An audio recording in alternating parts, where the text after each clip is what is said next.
says in 2018, $772,000 in ATM withdrawals. You probably have one in your bedroom. Bruce Rivers, he's the criminal lawyer. Bruce Rivers, he's the criminal lawyer. Bruce Rivers, he's the criminal lawyer. And what he do? And he's gonna react to all the self-snitching. Hi, this is Bruce Rivers. Welcome to another fun-filled episode of Criminal Lawyer Reacts. I'm Bruce Rivers, your personal board-certified criminal defense lawyer, coming to you with our content genius, Michael Rivers, at the helm.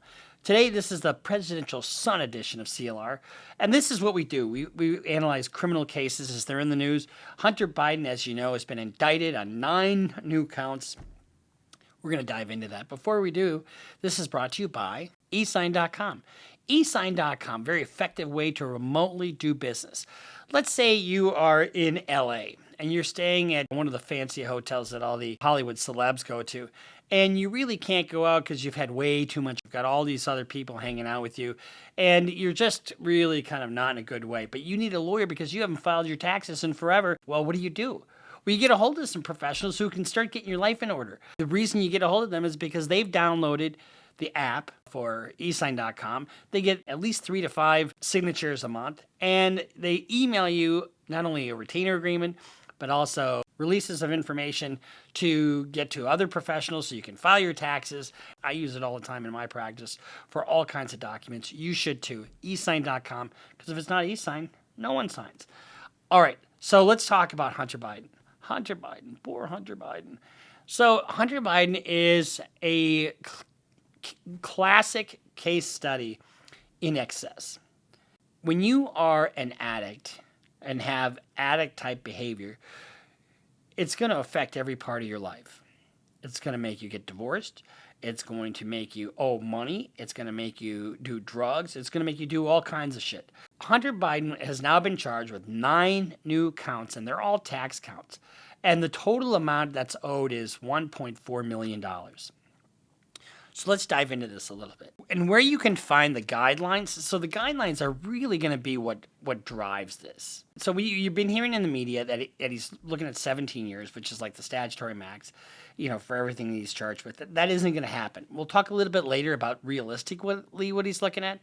But let's just talk a little bit about where he's earned his money. The total amount of income that he has had, basically, it's really over a 4-year span. He's got money from Burisma, which is a Ukrainian company. He's got money from a Chinese concern.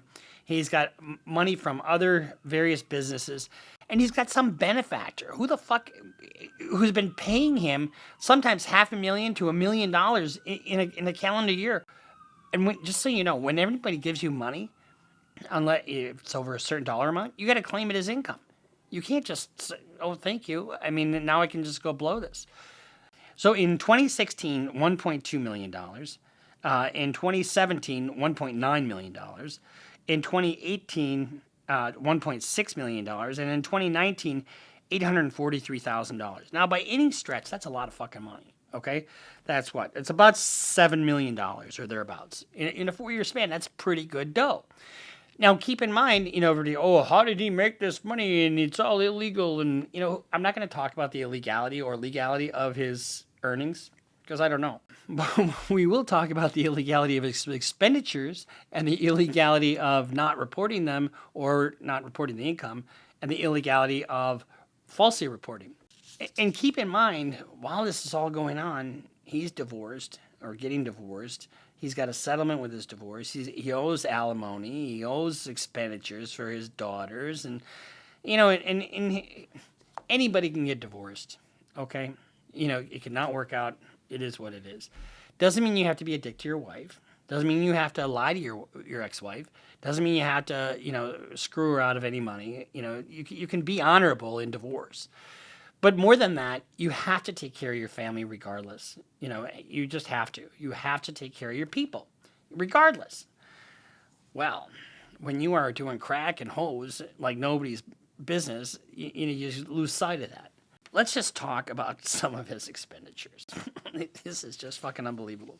So in 2016, $200,000 in ATM withdrawals. Do you know how often you have to go to the ATM and get cash to get? Wait a second.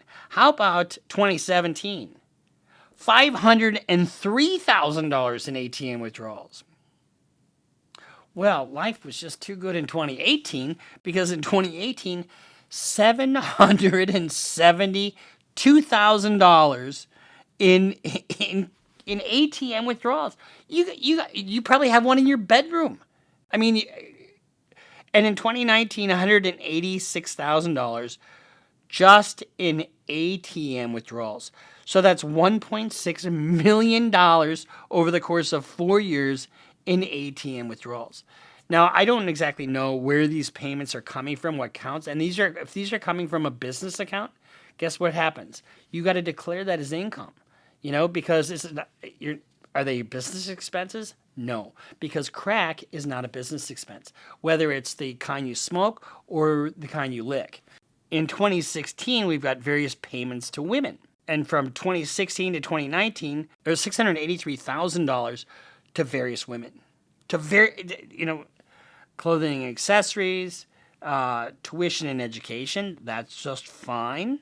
That's an extracurricular. So if you kind of look at some of these expenses, adult entertainment, for example, $188,000 for adult entertainment over the course of 4 years.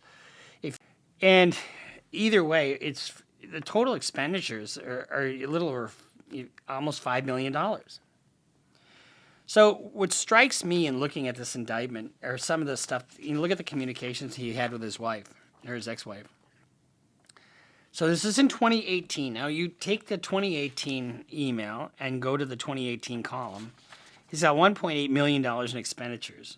But we know that in 2018, he made $1.6 million. So he says to his wife in 2018, I have no money. I'm waiting on a few things. When I can pay the taxes, I will pay the taxes, which he didn't do. In the meantime, I'm struggling to pay your alimony and all girls' expenses. Meanwhile, let's see. He's struggling to pay that, but he's got $100,000 in adult entertainment expenses in that calendar year alone. Let's just match those two things up. So you got the email to his wife. I have no money. I'm waiting on a few things. When I can pay the taxes, I will pay the taxes. In the meantime, I'm struggling to pay your alimony and all the girls' expenses. But then let's go back to the spreadsheet. Okay. So we have adult entertainment expenses of $100,000, $100,000. And then we have ATM withdrawals of $772 fucking thousand. Are you kidding me? I can't pay your tuition because I'm getting my to buy a that I'm really not in love with, but I think I am. Honestly, this is just a man out of control.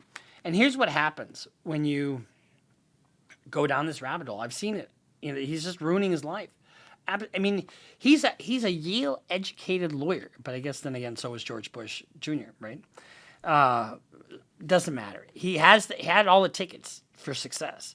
So who cares if he was legitimately qualified to handle any of these positions? He found a way to make money. He made money, legal or illegal. I'm not even going to opine on that. But he's got all the money that he needs to keep everybody afloat, to keep his daughters afloat, to keep his wife afloat. But instead of doing that, and the indictment goes on to say that he's staying at these hotels, he's renting Lamborghinis, he's doing crack, he's blowing loads of money on adult entertainment like nobody's business. Term in the complaint or the indictment that I think it says it all is he earned handsomely and he spent wildly. I woke up this morning, I put on my Ahoy Sailors, that's the name of the Navy Blue Step 1, and I thought, these are so comfortable. And they're made from a viscose fabric that's derived from organic bamboo. Let's start there. And then they also have these panels that are non-sweat, no shave panels, and you can go about your day and you don't even know you're wearing them. Step 1s are the most comfortable underwear I've ever made. They're high performance. For a limited time, if you put in Bruce Rivers as you check out, you'll get 25% off. Nobody else gets that deal. And ladies, you get some of these for your guy, he's going to absolutely love these. And it's a risk-free proposition because if after 30 days, if you don't like them, you can return them. Excellent Christmas present, especially if you have a stocking and you just fill it jam-packed full of step one. Your guy will love you. So step one, get some. Now, when you do this, it's without any thought about tomorrow. That's what all these crimes wind up happening. He's just in the moment. Because one of the things about crack is it's got a very short shelf life, or half-life, whatever you want to call it. That high is very short. And it's expensive when you keep going. And then guess what? He gets a hold of some crack dealer. That crack dealer is not going to let him go anywhere. Right? And he probably gives the crack dealer his ATM card. Now let's read a little excerpt out of his book.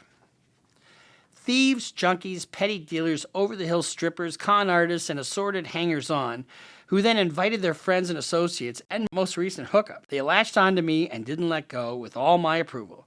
I never slept. There's no clock. Day bled into night and night into day. I stayed in one place until I tired of it, or until it tired of me. Very poetic, don't you think? And then move on. My merry band of crooks, creeps, and outcasts soon to follow. Availability drove some of the moves. Impulsiveness drove others. A sample of itinerary. I left the Chateau Marmont the first time for the Airbnb in Malibu. When I couldn't reserve it for longer than a week, I returned to the West Hollywood and the Jeremy Hotel. There were then stays at the Sunset Tower, 60 Beverly Hills, and then the Nomad downtown, and then Standard on Sunset. A return to the 60, a return to Malibu. Now here's the thing. I guarantee you all these expenditures are documented. They're probably paid with a credit card and then paid off with business expense. And he probably tried to expense these, and then he puts it in a fucking book. Ant trail of dealers and their sidekicks rolled in and out day and night. They pulled up in late series Mercedes-Benzes, decked out in oversized Raiders and Lakers jerseys and flashing fake Rolexes. By the time they got done with them, they probably could afford real ones.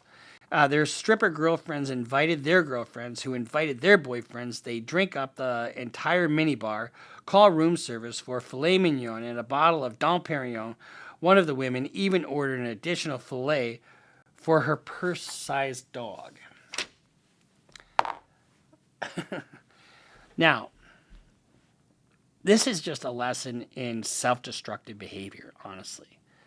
So, Hunter Biden, if you remember, there was a deal cut with because he was in possession of a firearm, and he's not a convicted felon yet. He will be soon, but they had a deal for one misdemeanor tax count and a gun count because it's illegal to possess a firearm if you're addicted to drugs. It's almost never charged out. In 26 years, I've never seen that statute charged out. And I do a lot of gun cases. So where does this leave him? I think, if I'm not mistaken, I bet his tax liability is all paid up now. I'm almost positive it is. But I think it's remarkable how much money that he had access to and how he just fucking squandered it. And I guarantee you, while he's going through all these different hotels, you think he's parenting his daughters? No, he's not parenting his daughters. He's away without leave. He's not there. And it's just really fucking sad. Think about being his father. Not Joe Biden, but just let's think about being a father to somebody who's doing this shit. Because you know what? He could wind up dead. Any phone call, it could be the cops, could be dead, could be whatever. And it's just tragic when you really think about it. But, I've always been way too afraid to try any drugs. So the only thing I tried pot my first week in college, and I've never tried it since. So I'm just too afraid to do drugs because I just see the destructive nature when it happens to people. So I've just never tried it. And I have no thoughts about somebody who wants to use drugs. You want to use drugs, that's your choice. But it really is tragic to see the nature in which the drugs can just tear people down. And in this case, I mean, he had all the resources necessary to care for his family and his children. To care for to lead a good life. But he chose drugs, or they chose him, one of the two. But aside from that, he didn't take care of his tax issues. And so because he didn't take care of his tax issues, now he's on the hook. Now, if you remember, he had a deal that he struck originally, and the deal got blown up. And the deal got blown up because they thought at the time, the defense said this deal encompasses everything. And the prosecutor said, "Oh, no, it doesn't." "Oh, yes, it does." And the judge says, "Well, we don't have a meeting of the minds here, so I'm not taking a plea." That's why the judge did that in that case. And I think it's kind of weird that a defense lawyer, and his defense lawyers are really good, so they must have an explanation as to why they would show up to court having a misconception. It's either, the prosecutor told him something or gave him the impression that this was it. And so because there wasn't that meeting of the minds, the judge tossed out the plea. So now he's looking at 9 new fucking charges. One of the things the prosecutor did say in that case is that there was an ongoing investigation. That's what he's talking about, this indictment. So let's just talk about where he's at now. What you go by is the tax loss. So you hear this in the media. "Oh, he's looking at 17 years, blah, blah, blah." No, he's not. He's not even looking close at 17 years. 17 years would be if he got convicted of everything and you threw the book at him and gave him the maximum sentence. That never happens. Where you want to look at is the guidelines, okay? So if you look at the tax table, it's U.S. Sentencing Guidelines, tax table 2T 4.1. That's where we look. And it starts out at $2,500 or less. And if you look at H, more than $500,000, you're at a level 20. So that's a level 20. So, and then the next level up is more than 1.5 million. So, and it's not over 1.5 million. So you go with the lower one. So that's 20. Now, if he were to plead guilty at a level 20 with no other enhancements and nothing else, you get 3 points for acceptance of responsibility. That reduces it down to a level 17. Now, if you look at the table here, a level 17 with a criminal history category of 0 or 1, because he's got a 0 criminal history, I think. That means the guideline range is 24 to 30 months. That's what he's probably more realistically looking at. Now, could there be an enhancement for obstruction or sophisticated means or some of these other little... See, one of the things the guidelines take into account is various aspects of a particular case. So if something's complicated, a complicated scheme to defraud, you can have an enhancement for that, sophisticated means. Or if you lie to the government in the course of an investigation, you can get an obstruction charge. That's a couple points there. So I don't know if there are going to be any of those enhancements. But suffice it to say, you start out at about 24 to 30 months. And if you can show that a lot of, and I bet you they're going to try to do this, that a lot of these ATM withdrawals were not him doing the withdrawals. I'll bet you any money they do that. Because if he's hanging out at these fucking hotels, he ain't going to the cash machine every day. I guarantee you he's not. And these drug dealers and their stripper girlfriends, I guarantee you they're all too accommodating. "Oh, don't worry about it. You stay here. I'll take care of that for you." "Oh, would you like me to bring anything back for you? Like some Red Bull?" "Fuck, I'll bring you some Red Bull." And meanwhile, they take, $5,000 out of his account, $10,000 out of his account, whatever they can get. $700,000 in the course of a year to ATM withdrawals? Are you kidding me? So are some of these just going to the bank? I don't know. We don't really know. Although we do know that there's a lot of fucking money going out the door, and a lot of money going out the door to drugs, hotels, strippers, sex workers, adult porn and sex clubs, and just, it's addiction all the way around. Here's where we're at with Hunter Biden. He's got a lot of stuff, and it seems like insurmountable stuff, but it really is all part and parcel of the same thing.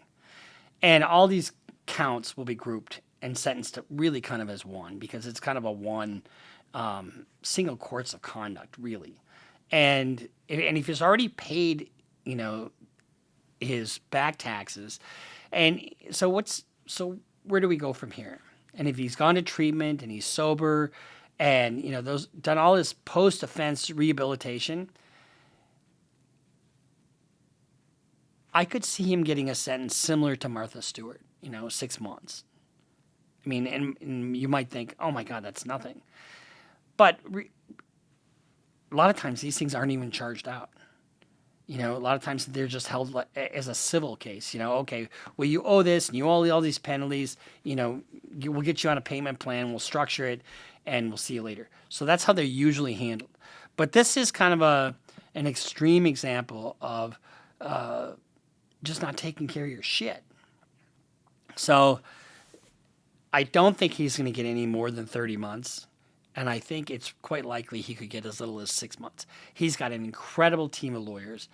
And if they go through and they're able to show a lot of these expenses were people taking advantage of him, he might have a little bit of room to negotiate. And I think he's got a room to negotiate. Although, when they had that hearing, the contention between the defense lawyer and the prosecutor was palpable. How do you say, yeah, we have a deal and it encompasses everything, and all of a sudden the prosecutor says, no, we don't. There's an ongoing investigation. During the plea hearing, he says, well, fuck it then. We'll blow it all up. And the defense lawyer was taking that kind of attitude with the prosecutor. And I never take that attitude with the prosecutor. I'm never the guy to break the peace, just like Vito said in The Godfather. I'm never the one to break the peace because it just doesn't serve you, It doesn't mean I can not be a tough guy in court. I mean, you can be a tough advocate without being a complete jerk. Anyway, so this is our little reaction to and giving you some background and some context on Hunter Biden. And for his sake, and think about how salacious this is. I mean, this is a 56-page indictment. A 56-page indictment where all of his predilections, all of his spending. I took tax in law school, and one of the things that I thought was going to really be really boring. But one of the things about tax is it's how people make their money, and it's how they live, how they earn and spend their money. And so it's really actually an interesting study in human behavior. This 56-page document, I encourage you to read it because it is really a study of Hunter Biden out of control. Absolutely out of control. All this bad behavior, really, really kind of salacious behavior is out there. I hope for his sake that he's gotten his shit together, he's gotten sober, he doesn't get taken advantage of, and he doesn't make bad choices like this and can be a dad to his daughters. There's no greater thrill for me than to be a parent. I mean, being the father of the content genius, I made that guy. Are you kidding me? Now he's making me. And my daughter, oh my God, it is just an amazing deal to be a father and to be a parent and to squander that for hookers and Lamborghinis and celebrity and stupid hotels in LA. I mean, what a waste. What an absolute waste. Connect to the people that you love, connect to your children, and stay there because you'll be happy in due time. And it's just an amazing thing to be as a parent, and my heart goes out to his family, And and this is when I see cases like this all the time. And guess what I also do see? Sometimes in law enforcement intervention can be a blessing. And the reason it can be a blessing is because it's like, oh fuck, I'm going to go to prison. I better straighten my shit out. And then they wind up getting sober. They're getting sober, and maybe it's for the reason of, not because they want to get better, but because they know they're going to go to prison. But that can turn into change. That can turn into change that affects somebody in a positive way. So when do I hate law enforcement? No, fuck, I don't hate law enforcement. Sometimes law enforcement is the impetus for change, and I hope it is here. So this has been our reaction, and a little bit of a preachy from me, Bruce Rivers, your criminal defense lawyer, your board-certified criminal defense lawyer, telling you to be sober if you can. If you can't be sober, then just don't fuck anybody else over. So we'll see you next time here on Criminal Lawyer Reacts. This has been our reaction to Hunter Biden. With our content genius, Michael Rivers, I am Bruce Rivers. We'll see you next time. Make sure you subscribe, follow us on Instagram, follow us on Twitter, sign up for Patreon, and we'll see you next time on Criminal Lawyer React. Bruce Rivers just broke down your case. He know all the charges that you about to face. You ain't coming home till 2058. That self-snitching gon' get you put away. Bruce Rivers just broke down your case. He know all the charges that you about to face. You ain't coming home till 2058. That self-snitching gon' get you put away. 23-hour lockdown, please just let my God.